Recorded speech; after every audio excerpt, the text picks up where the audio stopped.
ඒගොල්ලන් ගන්නවා intelligence IQ කියන එක වැඩි කරගන්න තමයි අපි ගොඩාක් අය මේවා කරන්නේ. ඉමෝෂනල් ඉන්ටෙලිජන්ස් කියන එක තමයි භාවනයේ බුද්ධිය.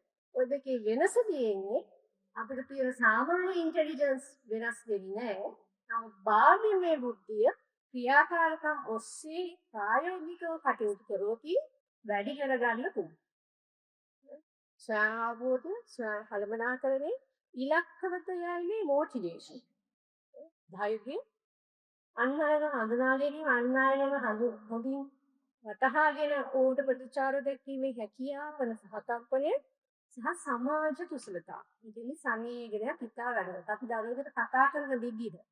අපි පෙරපාස සෞඛ්‍යවාදී වැඩසටහනක ගොඩක් වෙලාවට කියන දේ තමයි පෙරපාස ගුරුතුමියන්ට ළමයි ඒ මට්ටමේ ඉඳ ගන්න.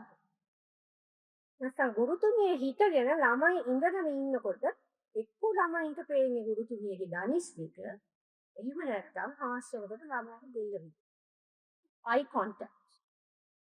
die ඕනම ළමයෙක් කතා කරනකොට eye contact කියන එක ඇස මාත්තම තියාගන්න කියන එක ඉතාම වැදගත්. මේ සමාජ කුසලතා. මෙන්න මේ සුළු දේවල් තමයි අපිට වෙනස් කරන්න ඕන වෙන්නේ. ළමයෙක් කතා කරනකොට ඒ ළමයාගේ වයසට අනුව කතා. සරල භාෂාවෙන් දාන්න. ඉතින් මේක දිනු කරගත්තොත් හොඳ මානසික සෞඛ්‍යයක් පවත්වාගත පුළුවන්.